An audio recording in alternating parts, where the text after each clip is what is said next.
Mr. Chairman, first of all, I would like to welcome the Minister of Foreign Affairs of Iran, Mr. Abbas Araghchi, who is present today in our chamber. Colleagues, today the Security Council is to consider a draft resolution on the technical extension for 6 months of the validity of UN Security Council Resolution 2231 on the Iranian nuclear program prepared by Russia and China. As is known, we submitted it back on August 28th, immediately after the United Kingdom, France, and Germany attempted, in violation of all legal and political frameworks, to launch the so-called snapback. Nevertheless, we did not immediately put our document to a vote, expecting that common sense would still prevail among our Western colleagues and that they would withdraw their untenable complaint, as well as show readiness to conduct constructive negotiations in the format of the original participants of the JCPOA. We hope that both our European colleagues and the United States would come to their senses and choose the path of diplomacy and dialogue instead of their crude blackmail, which can only fuel escalation in the region. And what have we seen instead over the past 29 days? All the same scenario typical for Europeans: pressure, raising the stakes, and ultimately deceit. When submitting the aforementioned notification, the United Kingdom, France, and Germany assured everyone that they were ready to abandon their escalatory course if Iran complied with the conditions they put forward. At that time, let me remind you, they named 3 points: resumption of interaction with the International Atomic Energy Agency, providing information on the state of enriched uranium stocks, and return to negotiations with the United States. Against this background, Iran has shown itself to be a responsible player, aimed at a constructive resolution of this situation, despite the fact that it is entirely provoked by the hypocritical course of the Western countries. They now very much dislike recalling that the current crisis around the JCPOA was originally generated by the U.S. withdrawal from it, and then by the consistent refusal of the European participants to fulfill their obligations.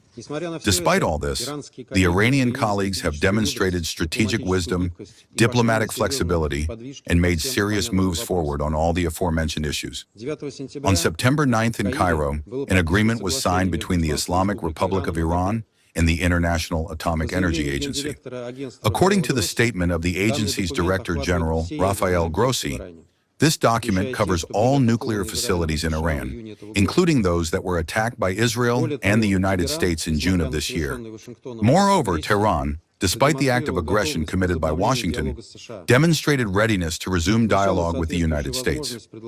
First, the corresponding opportunity was proposed by Russia, which put forward an initiative to hold a meeting of the original JCPOA participants in Vienna on the margins of the Atomic Energy Agency Board of Governors session that took place this month. The United States and the Euro-Troika publicly rejected this proposal. Then Iran was ready for contacts with the United States already here in New York, literally this week, but once again received a refusal from Washington. Thus, Iran has taken every possible step toward the Euro-Troika and the United States. And what compromises have Washington, London, Paris, and Berlin made over these 28 days? None at all. Whatever Tehran undertakes, the Western countries put forward new ultimatums. Colleagues, this is not diplomacy. This is deception and a theater of the absurd. If, however, the United Kingdom and France are indeed ready to fulfill their promises and abandon the snapback, taking into account Iran's constructive approach, then the vote on the Russian-Chinese draft gives them the last opportunity to demonstrate that they stand by their words. All the more so since this document, taking into account the amendments introduced into it, now covers all, let me emphasize all, their concerns identified as conditions at the end of August. It now includes a call for the continuation of interaction between Iran and the International Atomic Energy Agency, as well as for the resumption of negotiations in the format of the original JCPOA participants, which implies the presence of Iran and the United States at the same negotiating table, along with Russia, China, and the Euro-Troika.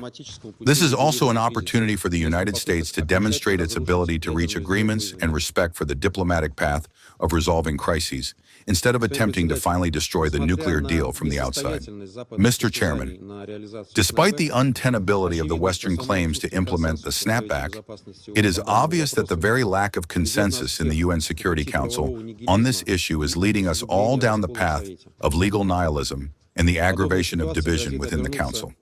Such a situation threatens to result in extremely negative consequences in terms of its key responsibility, the maintenance of international peace and security.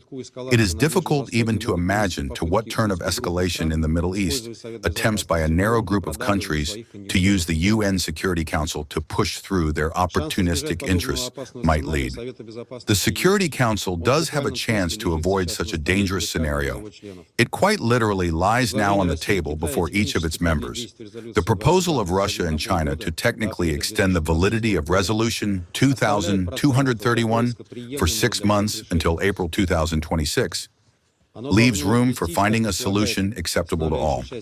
As the operative part of our draft prescribes, this must be conducted within the framework of negotiations of all the original participants of the JCPOA, as it was 10 years ago when the nuclear deal was agreed upon. We expect that all colleagues on the Council will vote for the adoption of this resolution, thereby showing a responsible and depoliticized approach, proving their commitment to diplomacy not in words but in deeds. This is a moment of truth for each member of the Security Council. We hope, colleagues, that you will make the right choice. I thank you for your attention.